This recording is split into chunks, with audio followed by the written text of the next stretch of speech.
Mesdames, Messieurs, bonsoir, bienvenue dans ce journal sur ESAE TV. Dans l'actualité de ce lundi 19 août 2024, le chroniqueur béninois Steve Amoussou alias Frère Onvi a comparu ce lundi à la Cour de répression des infractions économiques et du terrorisme CRIET. Un impressionnant dispositif sécuritaire a été déployé pour le long du périmètre, empêchant le public d'y accéder. Plus de détails dans ce journal. À travers un communiqué rendu public le 13 août 2024, la Direction générale de l'enseignement supérieur a annoncé une mission de contrôle dans les universités privées à partir de ce lundi 19 août 2024. Les détails dans un instant. Dans le cadre de la politique de modernisation des infrastructures marchandes du gouvernement, les marchés de Wegbo, Azové et de Glazoué seront inaugurés au cours du mois d'août pour le bonheur des marchands et des usagers. On en parle dans cette édition.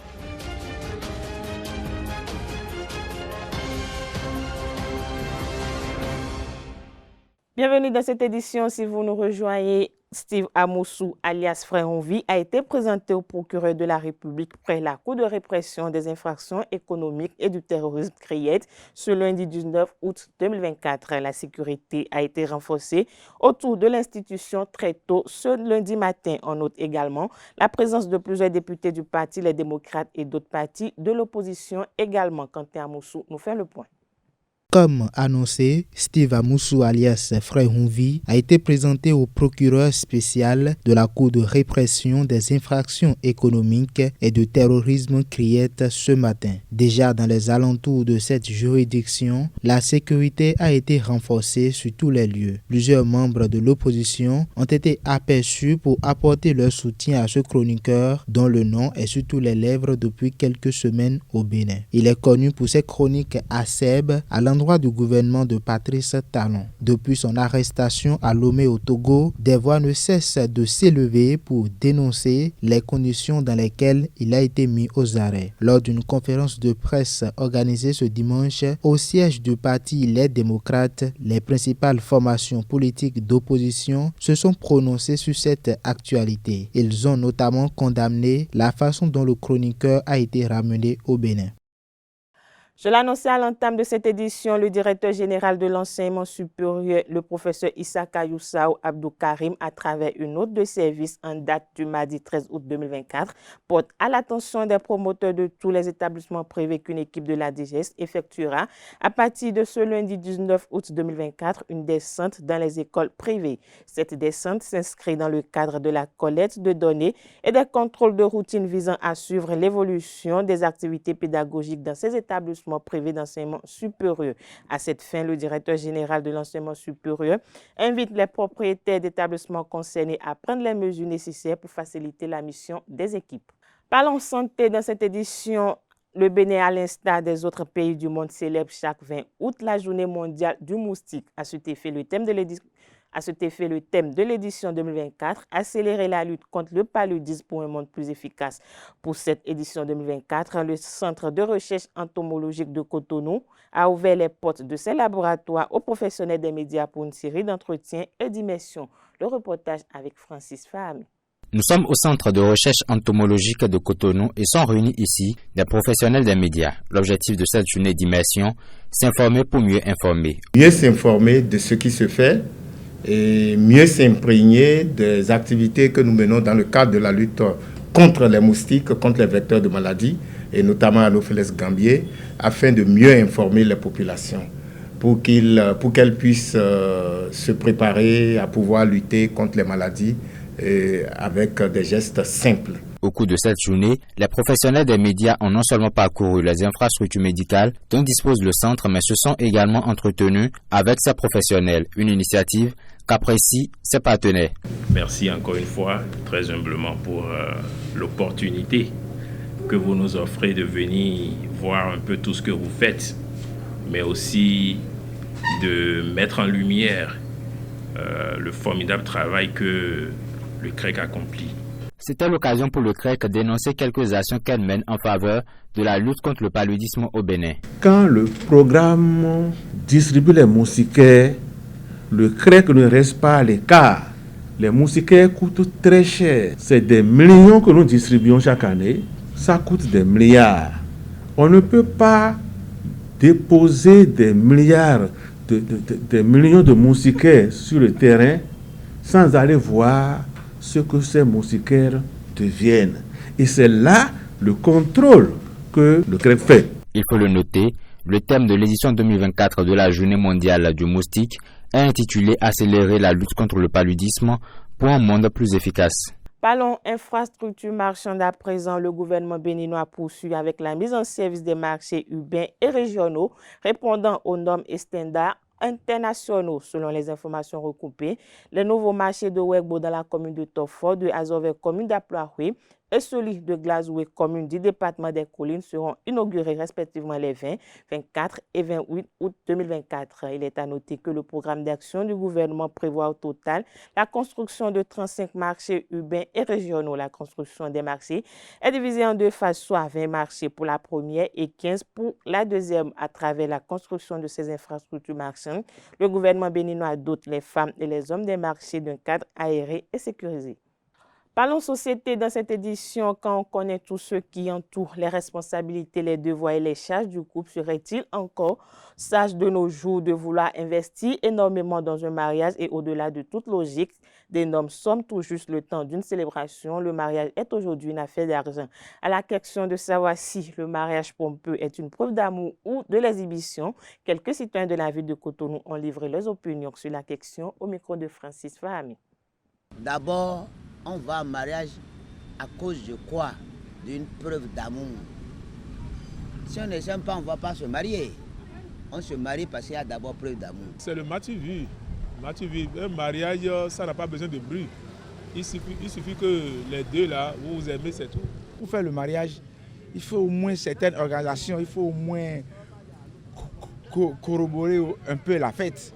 Vous voyez, non? Donc cela amène un peu de dépenses. Et il faut inviter, il faut faire des cartes d'invitation, inviter les amis. Si on va prendre pas une pour ça là, c'est comment dirais-je, c'est une exagération d'amour. Ça dépend. Quand je prends du côté musulman, vous comprenez un peu, quand on va à ces gens de mariage, on voit un peu comment ça se passe. Hein? Donc de l'autre côté aussi, on voit un peu. Mais chez les musulmans là, vous allez voir que l'ambiance là c'est autre chose. Bon, ça dépend. Selon tes moyens. Si vous avez des moyens, bon, c'est de la réjouissance. Le mariage pompeux, ça a des couacs. On en a vu à plusieurs reprises ici à Cotonou. Des mariages qui ont duré 3 mois, des mariages qui ont duré 1 an, dont les gens ont utilisé même des carrosses, des vieux carrosses, hein, pour faire mariage. Donc pour nous, on a cru que bon, c'est toujours la preuve d'amour qui amène les gens à faire tout ça là. Si nous invitons des gens là, c'est pour se faire glorier, se faire montrer, pour faire, en tout cas, à la part du monde que oui, moi-même j'ai organisé un événement et réussi ou pas, quand même. Chacun a sa manière de célébrer son mariage. Preuve d'amour ou pas, c'est les deux personnes seules qui peuvent nous dire de quoi il s'agit vraiment. On ne passe pas de l'argent pour faire un mariage. C'est anormal. Restons toujours dans le même registre. Le cadeau peut être défini comme une chose qu'on offre à quelqu'un pour lui faire plaisir, en particulier à l'occasion d'une fête ou d'un événement heureux. Dans une relation amoureuse, peut-on autant pour moi, reprendre les cadeaux offerts à son partenaire ou encore à sa partenaire une fois que la relation prend fin? Quelques citoyens béninois ont tenté de répondre à cette question au micro de Francis Fahami. Non, pas possible. Quand tu as donné un cadeau à quelqu'un, il faut l'oublier. On ne donne pas un cadeau pour encore le réclamer. Et quand tu es avec ta femme et si les parents n'ont pas accepté, il suffit pour que si la femme t'accepte, vous allez vous comprendre. C'est dit dans la Bible. L'homme et la femme doivent quitter les parents pour aller rester unis. Non, cela ne se fait jamais. Pourquoi réclamer des cadeaux que tu as offerts à quelqu'un? Les cadeaux que tu as offerts là, c'est comme l'aumône que tu as fait.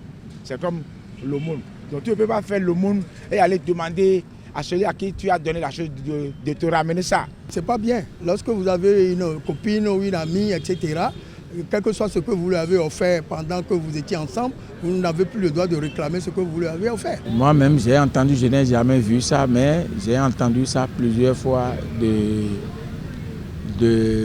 la bouche de mes amis. Et que ça s'est passé réellement. Au moment où tu as donné la chose là, Dieu a déjà écrit ça. Et peut-être que la personne est dans le besoin. tu sais que cette personne est dans le besoin, tu lui as fait quelque chose. Maintenant, c'est parce que vous n'êtes plus en bon entendement, tu vas réclamer ça. Non, ça là, c'est un mauvais signe, c'est un mauvais comportement. Moi, je ne peux pas le faire. Si la femme est prête pour t'accompagner, surtout qu'elle a déjà l'âge, si elle est prête pour t'accompagner, il faut aussi l'accompagner. Je ne sais pas ce qui se passe dans ce monde. C'est-à-dire, il n'y a plus de confiance entre la femme et l'homme. Et qui est l'auteur de ça? Je crois que ça vient de la femme et ça vient aussi des familles aussi.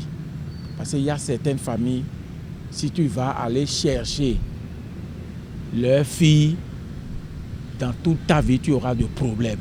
C'est pas bien, c'est malhonnête, ça se voit. Et quant aux parents, il faut qu'ils cessent de se mêler, n'est-ce pas, à l'union entre deux conjoints. Même si ce sont vos progénitures, c'est pas bien. Hein? Et il faut qu'ils demandent l'aide du Seigneur pour que l'union soit durable. Si c'est ma copine, je lui ai offert quelque chose, je laisse ça, j'oublie même. C'est ça, il faut oublier ça. Direction la cité des Koubourou à Parakou, la situation de certaines routes devient alarmante au cœur du quartier Guéma. Le goudron Yaïboni est devenu un véritable cauchemar pour les usagers. Accidents fréquents, nids de poules innombrables, cette voie est un danger quotidien pour les riverains et pourtant, elle reste délaissée. Pourquoi un tel abandon alors qu'une autre voie est en construction juste en face? Découvrez dans ce reportage que nous propose Marcel Pouty ce paradoxe. Parakou, troisième ville à statut particulier. Nous sommes ici à Guéma, sur le goudron nommé Yaïboni en honneur de l'ancien président de la République, qui a d'ailleurs sa résidence dans ce quartier. Cette route se trouve dans un état de dégradation avancée depuis des années. Des centaines de nids de poules et de gros trous parsèment cette voie, rendant la circulation extrêmement difficile. Passer par ici relève d'un véritable casse-tête.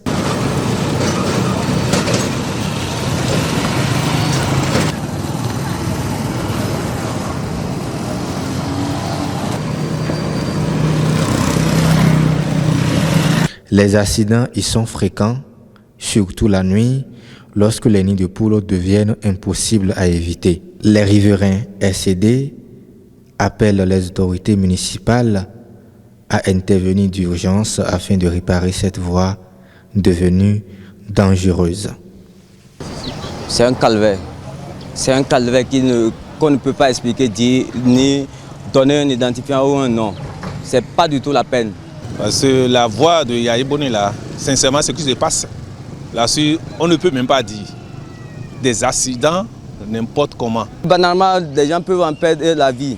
Si vraiment le gouvernement du président Patrice Talon et en général ou bien la mairie de Parakou, monsieur le maire Inoussa Chabizime, peuvent vraiment nous venir en aide, ça nous fera beaucoup plaisir. Le paradoxe ici réside dans le fait que le gouvernement a récemment lancé la construction de la voie qui commence juste après la fin du goudron Yaïboni et qui mène à Kouroubourou, remarque ce conducteur de taxi moto.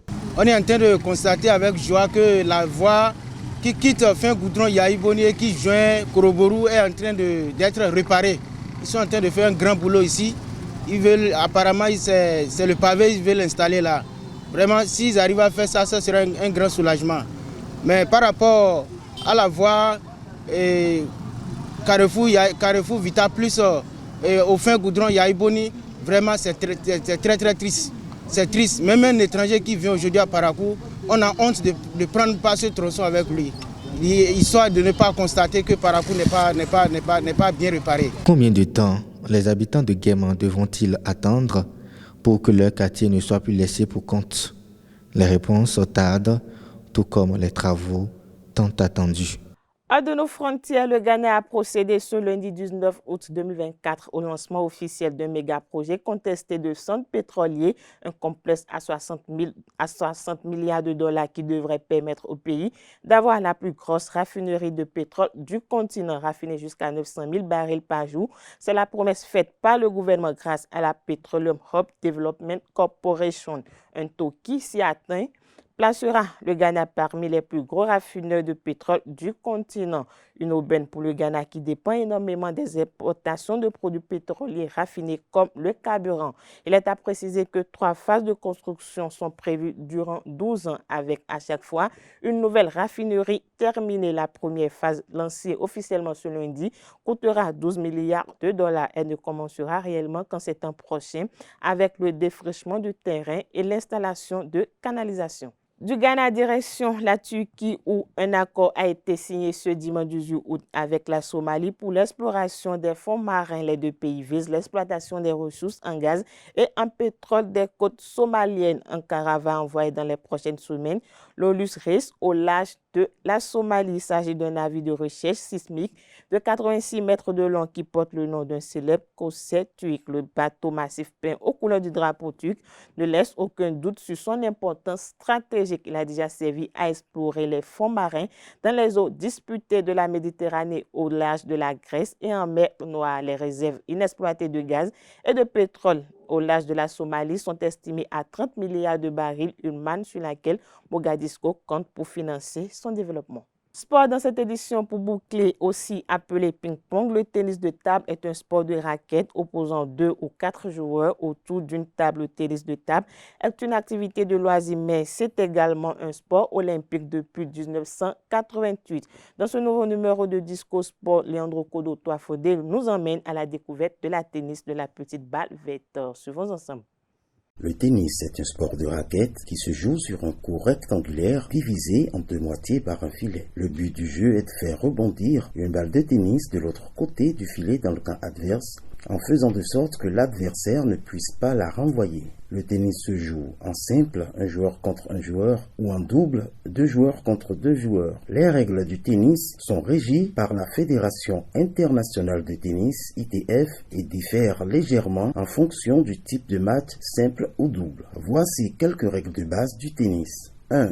Les joueurs se renvoient la balle en la faisant rebondir une fois de leur côté avant de la renvoyer. 2. Le service commence le jeu. Le serveur doit envoyer la balle dans le carré diagonalement opposé de son côté du filet et la balle doit rebondir une fois dans le carré de service de l'adversaire. 3. Les joueurs marquent des points en remportant des jeux. Un jeu est remporté lorsqu'un joueur atteint au moins 4 points et a un avantage de 2 points sur son adversaire. 4. Un set est gagné en remportant au moins 6 jeux avec un avantage de 2 jeux sur son adversaire. Si les jeux sont à égalité à 6-6, un tie-break est joué pour déterminer le vainqueur du set. 5. Pour une rencontre, la victoire est acquise en remportant 2 sets sur 3 pour les tournois du Grand Chelem et de la plupart des tournois professionnels ou en remportant 3 sets sur 5 pour certaines finales de tournois. Les règles du tennis sont nombreuses et détaillées, mais ces points de base vous donneront une idée générale de la façon dont le jeu est joué. Le tennis est un sport passionnant, compétitif, qui demande de la vitesse, de la précision et de la stratégie. C'est sur cette découverte de la petite balle verte que prend fin cette édition. Merci de l'avoir suivi. Agréable soirée à tout chacun.